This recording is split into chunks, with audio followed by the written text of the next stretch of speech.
We are more than halfway through 2019, and the flagship market is already saturated with a lot of good options. But there was one phone earlier in the year that I had my eye on that I didn't buy until recently because of the current market.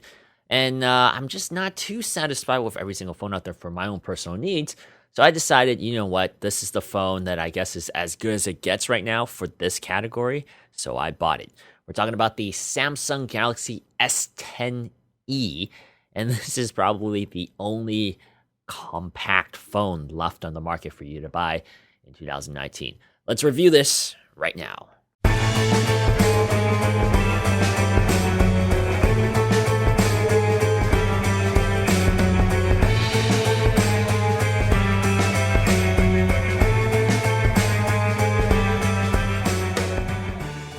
So it's kind of funny to say that in 2019 that this phone is a compact phone. But really, if you look at all the realistic options for a flagship device of a Snapdragon 855 or something similar performance from other manufacturers, there really isn't anything that isn't huge.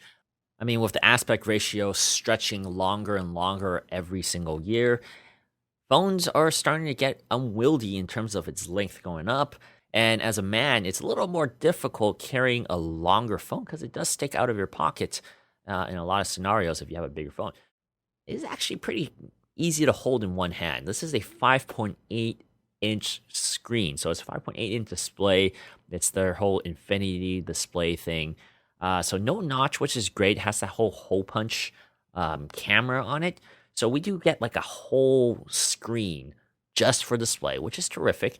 And I can wrap my hands around this phone. For me to be able to reach from the bottom of the phone to the top of almost the top of the phone, that is already a major win in terms of what compactability is. So what we're looking at on this display is Samsung's signature AMOLED displays, which means a couple of things. We have that really sharp saturated colors, oversaturated colors that some people love, some people hate. I personally love Samsung colors.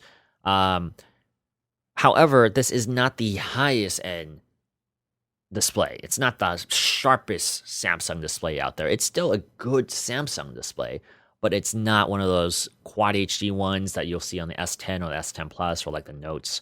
What we do have here is 1080 by 2280 pixels, and that's good for 438 ppi.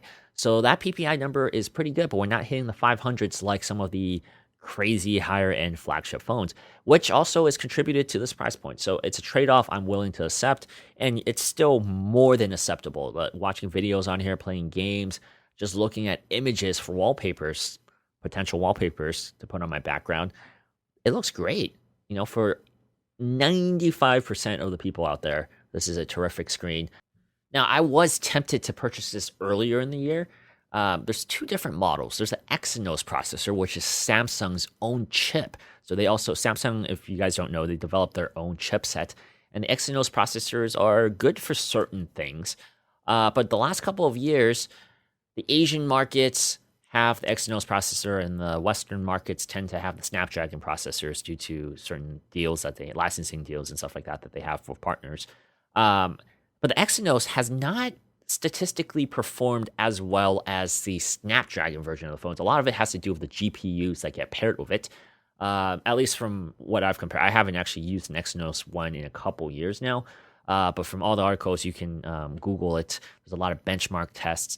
But I made sure to purchase a Snapdragon version because I do feel like the Snapdragon 855 is a really good chip. From multiple phones I've reviewed this year, I was pretty happy with it. And to have it in this form factor without having it enlarged like a lot of the current phones that do have the Snapdragon 855, that's a thumbs up for me. So once again, I was tempted to buy it earlier in the year because the Exynos one is cheaper. You can buy it unlocked relatively cheap. It was about that 500 price point, probably around like April, I want to say. This Snapdragon version didn't really hit that mid 500s until the summertime. So the Exynos traditionally is a little cheaper. For general people, I don't think you'll notice a performance hit as much as like a high intensive gamer type or someone who actually Snapchats every single day nonstop. All right, moving on to performance. We are running Android Pie 9.0, and it uses Samsung's own skin. It's the One UI. This is actually one of my first experiences with One UI because I don't believe the S9 last year when we bought the S9 Plus. I don't believe they had One UI going on that. Correct me if I'm wrong. It's been a while since I pulled that one out. But the S10E on One UI, I have to say I am surprisingly okay with it. I did read reviews. I did watch some of the stuff from from The Verge, and a lot of people were saying that One UI was actually pretty good and pretty people were pretty impressed with it. And I was never a big fan of TouchWiz. One of those snobby stock Android guys, But I'm pretty happy with One UI here. The interface, it's pretty similar to what you're accustomed to with Samsung in terms of the icons and stuff like that. You can still customize all of that. You can still go to the App Store and change the themes. But what I do like is kind of like a new gesture base. So I'm not using traditional Android buttons. You could still have traditional Android buttons, like the back, recent apps, and the home button. But what I'm doing is I'm doing swipe motions. And I'm surprised that I actually kind of like that more here, and I'm sticking with that traditionally. I think it's also because I'm more accustomed to swiping through the iPhone XR and the Pixel now. And Samsung also has these additional little features from Bixby and other things you probably already heard of in previous Samsung phones. There's nothing crazy new that they introduced here. So the Bixby button is still here. Annoyance, I never use it. Bixby itself, I would much prefer just regular Google Now cards on the left instead of having a Bixby screen. So in terms of the unlocking the phone aspects, it's highest end flagship stuff you can get. You get the fingerprint scanner and you also get the face unlock. So all of that is in here for this price point, which is terrific. Now, one of the downgrades, and I'm doing downgrades with some air quotes because I don't really think it's a downgrade necessarily, are the cameras, right? This camera there's only two cameras, sorry. There's only two rear cameras, unlike the S10 and the S10 Plus. And of course, you can shoot 4K at 60 frames. You can shoot 1080 at 240 frames per second. Samsung always has had these high-end camera features on the phone. And I don't really have much to complain about in terms of picture quality. This is exactly what you would expect from a Samsung flagship phone. I get it's not the highest end photo quality that Samsung offers. They reserve that for the S10 Plus. But the S10e is plenty enough. The pictures are quite sharp. And certain modes, they have this food mode, which is basically like a portrait mode. It's kind of funny. It does a fake bokeh effect. And it's a portrait mode. It's essentially a portrait mode that they call food mode. And I've been using that and playing around with it on some of my camera shots for thumbnails and stuff like that. And it works pretty well. So image quality, I am actually okay with. I'm pretty happy with this camera.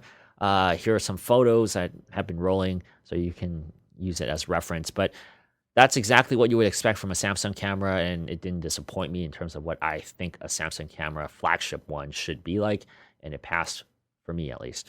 So this Snapdragon 855 and its Adreno 640 GPU has been a terrific package on basically any Snapdragon 855 phone. So I don't really think you can go wrong with any Snapdragon 855 phone. Performance is just top notch on any one of these Snapdragon 855 phones, and this is one of them too.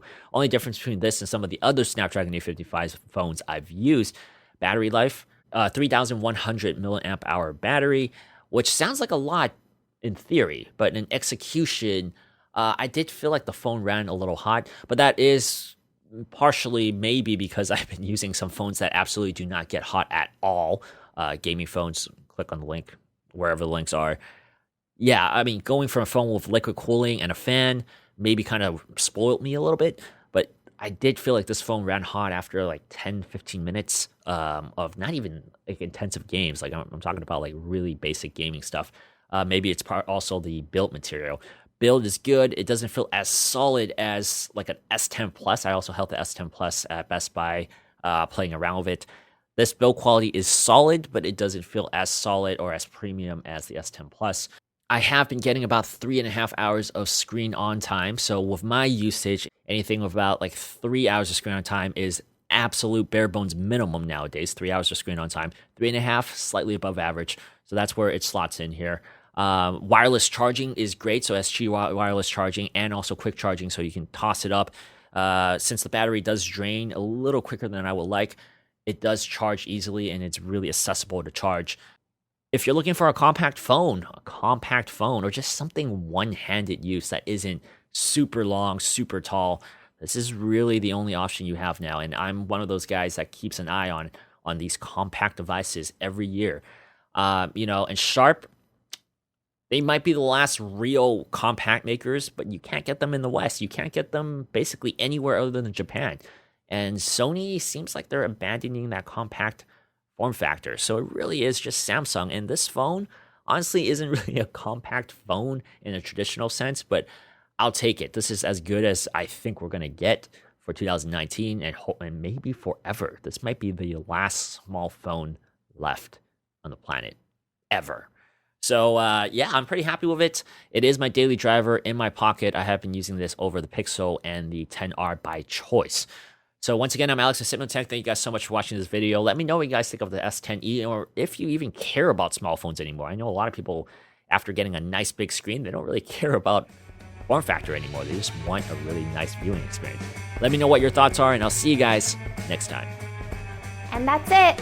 Be sure to subscribe here. Hit the bell button so you don't miss any of our videos, and check out our other videos right here. Until next time,